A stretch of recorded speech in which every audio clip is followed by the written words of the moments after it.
how to be lovable. This time of year, this video is dropping right before Valentine's Day. A lot of us have love on the brain. We're coming up on that holiday that if you have that special someone, it's great. And if you don't, it might not be so great. So instead of talking about how great love is, let's talk about how to be lovable. How can we be lovable in order to find that special someone? In order to have that type of fulfillment in our lives, we have to be lovable first before someone can actually love us. So today I'm going to give you 7 super simple ways that you can increase how lovable you are. This is going to help you feel more confident. This is going to bring more happiness and fulfillment into your life. And it's going to make, especially this time of year, a lot less stressful. If that sounds good to you, stick around. That's what we've got coming up. But first, I want you to check and see, are you a subscriber here? If not, go ahead and click that subscribe button.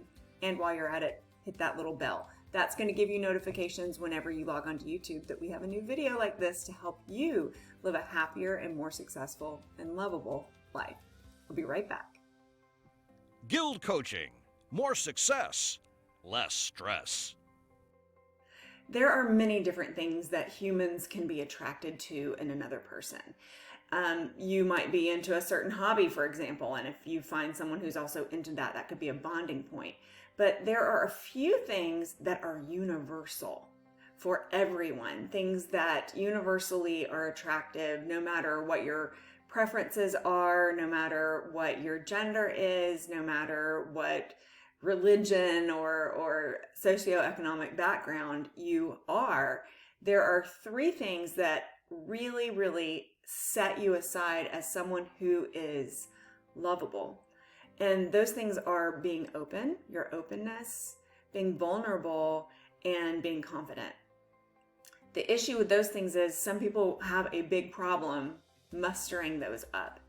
So if you have a hard time being open, understanding vulnerability and what an appropriate level of vulnerability is when it comes to boundaries with other people, and if you have a hard time with self-confidence, these 7 steps that I'm giving you today are going to really help you be able to build that up. Now, this isn't going to happen overnight, but by focusing on this over a set period of time, at least a month, I recommend, really making some goals over a 3-month period in this area.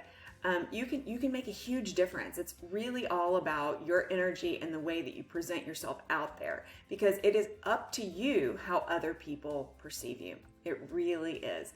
The way that you present yourself in front of other people, the energy behind how you present yourself will make or break whether or not you are lovable to them. So if you don't already have it, I'm going to ask you to grab a pen. I've got a blue one and a black one right here. Just grab whatever pen is in front of you, grab some paper and take some notes. And if you don't have something to take notes with, as always, you can just open up the comment section here. Make sure that you hit the thumbs up on this video so that it will be added to your liked videos.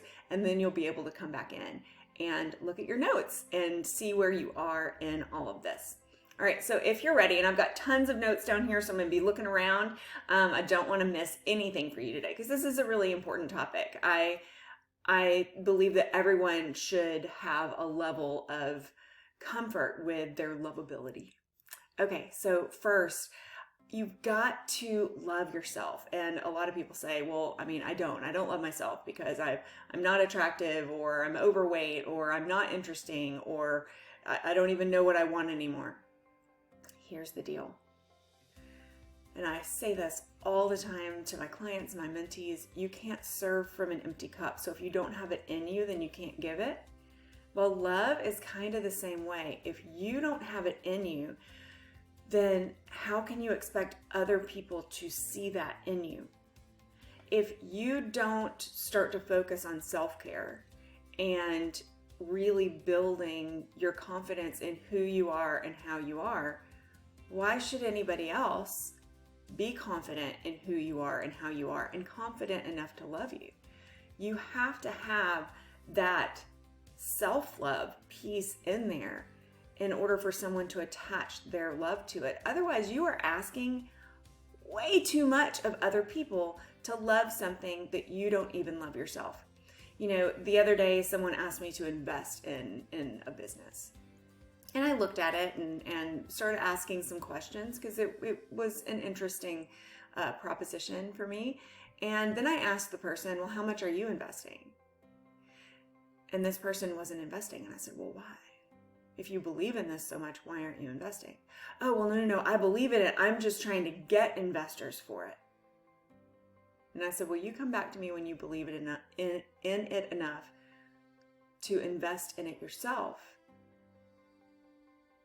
You're the same way. You have to invest in yourself. So number one is you have to learn how to love yourself. Sit down with that pen and that paper and write out all of the cool, amazing things about you. The things that are different and unique from other people. And there are a lot of them. And then just sit back and look at that list. And if you can't come up with a list like that, ask a few other people. If you don't have close friends, ask coworkers, ask family members. If you don't have any people who fit in those categories, ask a neighbor. Hey, I'm having a really hard time knowing something that's good and lovable and interesting about myself. Will you tell me something that you've observed about me? And then just begin to recognize these things. There are lovable things about you. You are loved, otherwise you wouldn't be here right now. So that is number one, is love yourself, because you do, as I said before, you get to decide how other people see you. And if you're investing love in yourself and you do love yourself, then other people will be more interested in investing as well. So number one, love yourself. Number two, have a heart of compassion. So many people, especially this day and age, they are running through life really, really fast, and they're not stopping to see the things that are around them and be kind to people. If you will live your life, whether you're going to the market to pick up some fruit, or whether you are gassing up your vehicle, putting fuel in your vehicle, or whether you're just sitting on your couch, it doesn't matter where you are. If you will think about things with a compassionate outlook, it will turn you into a kinder, more open, and more appropriately vulnerable person. So what do I mean by compassion? It's little things, little things that can set you apart, like holding the door open for someone, like an elderly person who's coming, or even a mom who, is struggling with a big bag and a kid. Just looking at the plight of other people and finding ways to emotionally connect with that just a little bit, so that you're more in tune with the world around you. When you're more in tune with the world around you, you are more appreciative, you're actually less stressed, and you're a happier person. So come at issues with compassion. What does this look like from the other person's shoes? A really good time to practice this is when you're not agreeing with someone, when you have a disagreement of some sort. It will help to soften you, make you open and vulnerable. I'm not saying you're going to lay down and just let the other person win the argument if it's something that you really believe in. But if you can identify from a place of compassion where the other person is coming from, then you will be easier to deal with, and you may be surprised, especially in those argument times, that you're more influential when you come at it with compassion in your heart. All right, number 3 and number 4 kind of go together. I'm going to do them really, really fast for you. The first one is self-talk. You have to look at what you're saying to yourself inside your head. When you walk up to the mirror, do you say, oh, I look terrible? Or do you say, hey, you're beautiful, regardless of what you look like? What are the things that you say to yourself about yourself? Just start to observe that inner monologue. And when you find a statement that's negative, step back and ask yourself, is that really the way that you feel about yourself? Is that really the way that you should be spoken to by anyone? If it was your best friend or your sister, someone that you love a lot, if that person was being talked to in that way, would it hurt you? Would you want to change it? And then start to speak to yourself the way that you would want your best friend, your soulmate, the most important person in the world to you spoken with.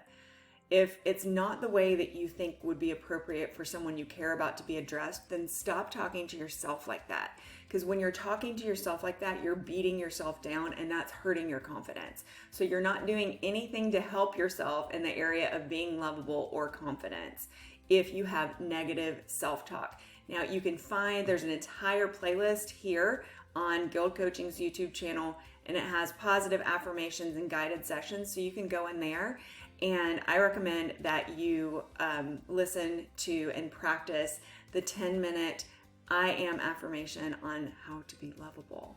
So go look for that one because it's here for you, and you can do it every single day. I recommend starting your morning with it so that you can program those messages into your mind. I said that number 4 was kind of a pair for number 3, and it's self. So number 3 was self-talk. Number 2 is self-validate. Number 4 is self-validation.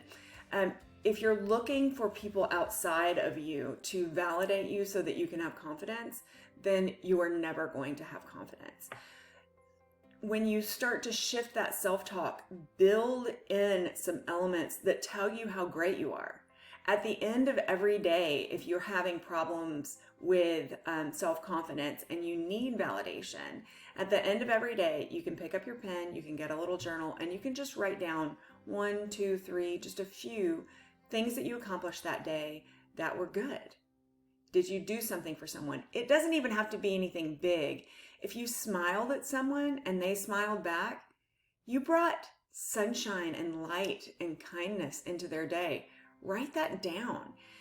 These things will help you begin to notice the things about yourself that are good, so that validation, you don't need it from the outside anymore. You are happy to supply it for yourself.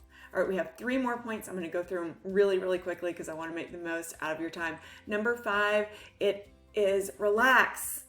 So many people are way too serious. If you're taking everything very seriously, that means you're tense.